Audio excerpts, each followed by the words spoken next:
नमस्कार, स्वागत है आपका और मैं हूं आपके साथ लता। बड़ी खबर आपको बता रहे हैं, जहां महाराष्ट्र के मुख्यमंत्री उद्धव ठाकरे की बौखलाहट एक बार फिर से सामने आई है, क्योंकि अब अपनी राजनीतिक खींच के चलते मामूली से बयान को लेकर केंद्रीय मंत्री नारायण राणे के खिलाफ एफआईआर दर्ज की गई है। जहां 15 अगस्त के मौके पर स्वतंत्रता का साल भूलने पर नारायण राणे ने उद्धव ठाकरे को थप्पड़ मारने की कही थी बात, तो वहीं अब उस बयान को आपत्तिजनक बताते हुए शिवसेना ने दर्ज की है एफआईआर। और साथ ही साथ आपको ये भी बताते चले कि एफआईआर दर्ज कराए जाने के बाद नारायण राणे के बेटे नीतेश राणे ने भी साफ तौर पर शिव सैनिकों को दी है चेतावनी और शेर के मुंह में हाथ डालने से बचने की दी है सलाह। तो वहीं आपको दरअसल याद दिलाते चले कि नारायण राणे के खिलाफ एफआईआर दर्ज कराने वाले मुख्यमंत्री उद्धव ठाकरे कई बार खुद दे चुके हैं आपत्तिजनक बयान। तो ऐसे में अब ये सवाल खड़ा हो रहा है कि क्या सरकार पर संकट के बादल मंडराने से बौखलाई है उद्धव सरकार। जी हां,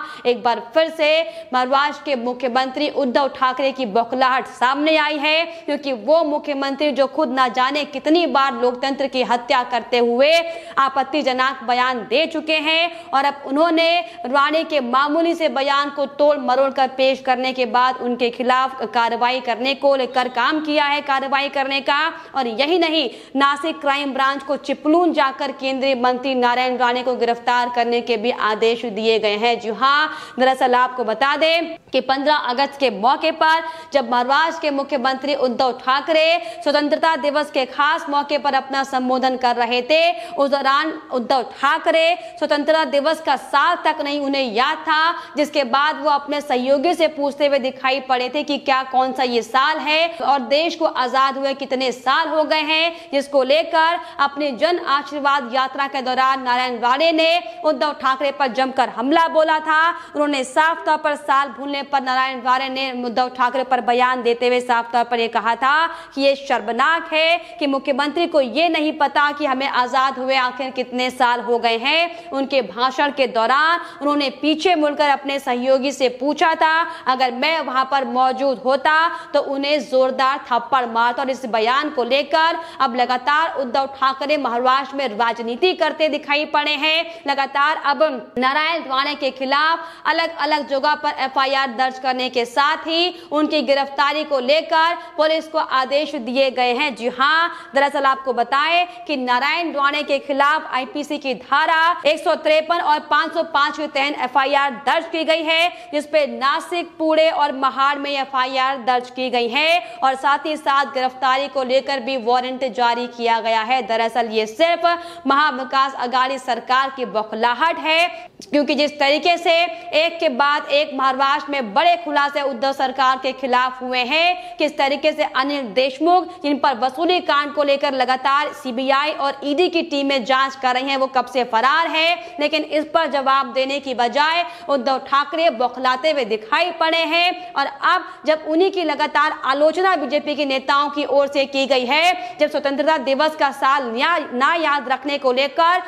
जब नारायण राणे ने उन पर हमला करने का काम किया, तो देखिए किस तरीके से उद्धव ठाकरे बौखलाते हुए दिखाई पड़े हैं और किस तरीके से अपनी महाराष्ट्र पुलिस को अलग अलग जगह पर लगाते हुए महाराष्ट्र में नारायण राणे के खिलाफ जगह जगह पर पोस्टर लगाए गए हैं। और यही नहीं, तमाम शिवसेना के कार्यकर्ता किस तरीके से बीजेपी दफ्तरों में हमला कर रहे हैं, ये भी तस्वीरें सामने आई है, जहां पर नासिक बीजेपी कार्यालय में शिवसेना के गुंडों की ओर से लगातार ताबड़तोड़ वहां पर पत्थरबाजी की जा रही है, दफ्तरों में पत्थर मारे जा रहे हैं और हंगामा करने का काम किया गया है। लेकिन आपको बताएं, ये सिर्फ और सिर्फ उद्धव ठाकरे की बौखलाहट है, क्योंकि कल तक जो उद्धव ठाकरे खुद शर्मनाक बयान एक के बाद एक देते दिखाई पड़े थे, किस तरीके से वसूली कांड को बचाने के लिए, वसूली कांड में खुद के नेताओं को बचाने के लिए नए नए पैतरे इस्तेमाल करते दिखाई पड़े थे। और किस तरीके से जिस उद्धव सरकार के नेतृत्व में, जिस महाराष्ट्र में सजिल उस्मानी ने भारत में हिंदुस्तान को गाली देने का काम किया था,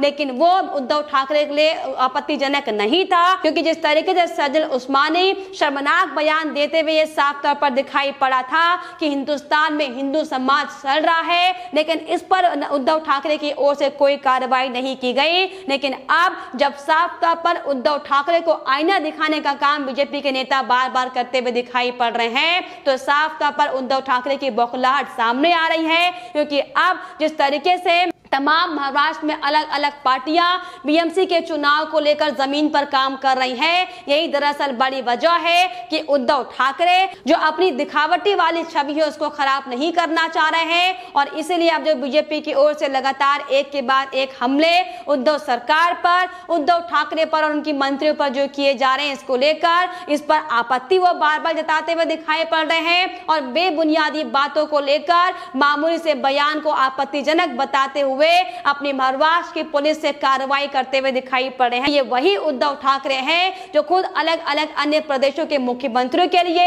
गलत शब्दों का इस्तेमाल कर चुके हैं, क्योंकि अगर हाल ही में हम फिल्म सिटी को लेकर जो सीएम योगी आदित्यनाथ ने, जो कि उत्तर प्रदेश के मुख्यमंत्री हैं, जिन्होंने नोएडा में फिल्म सिटी बनाने का फैसला किया था, तब यही उद्धव ठाकरे थे जिन्होंने गलत शब्दों का चयन करते हुए सीएम योगी आदित्यनाथ को लेकर शर्मनाक बयान दिया था और ये कहा था कि किसी के बाप की हिम्मत नहीं है कि वो फिल्म सिटी को यहां से ले जाए। लेकिन इन तमाम बयानों पर जवाब देने की बजाय उद्धव ठाकरे सिर्फ और सिर्फ अपनी तालिबानी खींच दिखाते हुए दिखाई पड़े हैं, क्योंकि जिस तरीके से जो हाल पश्चिम बंगाल में ममता बनर्जी ने किया हुआ है लोकतंत्र की हत्या करने को लेकर, वही हाल महाराष्ट्र में पिछले कई सालों से चल रहा है, और इसका खुलासा जब बीजेपी के नेता कर रहे हैं तो लगातार मिर्ची उद्धव ठाकरे को लगती हुई दिखाई पड़ी है। और यही दरअसल बड़ी वजह है कि अब जब एक मामूली से बयान को लेकर किस तरीके से पूरे महाराष्ट्र में नारायण राणे के खिलाफ पोस्टर छापे जा रहे हैं, किस तरीके से बीजेपी कार्यालय के दफ्तरों के बाहर हंगामा किया जा रहा है, और किस तरीके से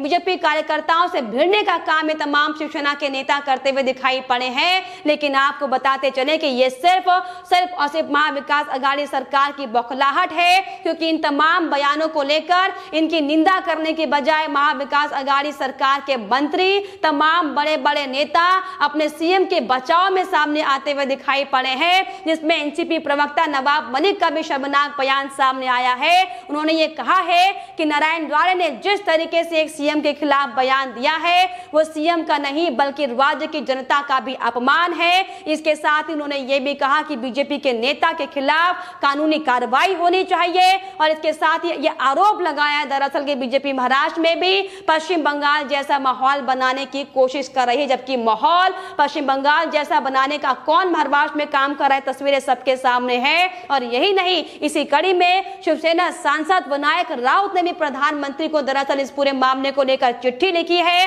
और राणे को केंद्रीय मंत्री के पद से हटाने की मांग की है। जी हाँ, लेकिन ऐसे में सवाल ये खड़ा होता है कि जिस तरीके से एक के बाद एक महाविकास अघाड़ी सरकार के बड़े बड़े मंत्रियों के नाम जो घोटाले में सामने आए हैं, फिर चाहे वो अनिल देशमुख का क्यों ना हो, फिर चाहे वो अनिल परब का क्यों ना हो, फिर चाहे वो तमाम शिवसेना के बड़े बड़े चेहरे हो जो अब तक महाराष्ट्र में वसूली का काम कर रहे थे, किस तरीके से पुलिस को करोड़ों के टास्क देकर महाराष्ट्र में महा उगाही का काम चल रहा था, क्यों नहीं उनके इस्तीफे की मांग लगातार शिवसेना के नेता करते हैं। लेकिन अब जब बीजेपी के नेता, बीजेपी के वो बड़ा चेहरा जो शिवसेना की पोल अच्छे से जानते हैं, क्योंकि शिवसेना में पहले राणे रह चुके हैं और किस तरीके से उद्धव ठाकरे की असलियत से वो वाकिफ है, दरअसल ये बड़ी वजह है कि लगातार महाराष्ट्र में उद्धव ठाकरे को मिर्ची लगी हुई है, क्योंकि भी हाल ही में नारायण राणे को केंद्रीय मंत्री के तौर पर नियुक्त किया गया था। मंत्री मोदी मंत्रिमंडल में बड़ी जगह देते हुए उद्धव ठाकरे को बड़ा झटका दिया था,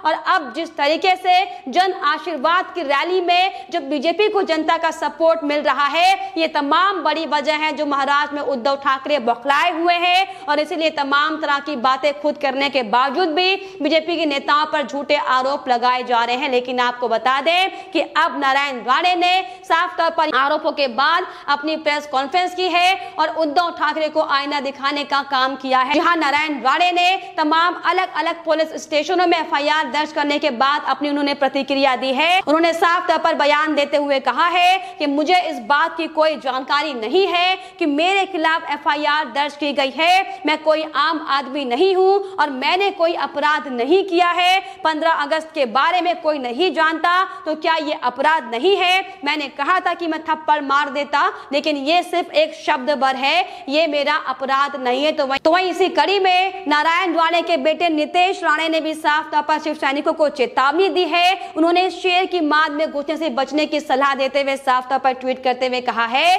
कि मुंबई के जुहू स्थित हमारे घर के पास युवा सेना के कार्यकर्ताओं को इकट्ठा होने के लिए कहा गया है। मुंबई पुलिस वहां पर आने से रोक ले, नहीं तो जो कुछ भी होगा उसकी जिम्मेदारी हमारी नहीं होगी। और शेर की गुफा में जाने की हिम्मत मत करो, क्योंकि हम यहाँ पर बैठे इंतजार कर रहे हैं। क्योंकि जिस तरीके से जो माहौल उद्धव ठाकरे के तमाम शिव सैनिकों ने महाराष्ट्र में बनाया हुआ है, अलग अलग जगह पर बीजेपी कार्यालय के बाहर दफ्तर में हंगामे किए जा रहे हैं। लेकिन आपको बताते चले कि ये सिर्फ उद्धव ठाकरे और तमाम शिवसेना नेताओं की वो बौखलाहट है, जो उन्हें पहले से ही अपने विधानसभा चुनाव से लेकर तमाम जो बीएमसी के चुनाव महाराष्ट्र में आगामी समय में होने वाले हैं उसमें अपनी हार दिख रही है। और उन्हें साफ तौर पर जो स्थितियां महाविकास आघाड़ी सरकार की बनी हुई है, उसे जो राजनीतिक संकट उद्धव ठाकरे की कुर्सी पर बना हुआ है, ये दरअसल बड़ी वजह है कि लगातार राजनीतिक खींच निकालते उद्धव ठाकरे दिखाई पड़े हैं। और इसी कड़ी में बेबुनियादी बातें और बेतुके बयानों को तोड़ मरोड़ के दिखाने के बाद अब नारायण राणे के खिलाफ एफआईआर दर्ज की गई है।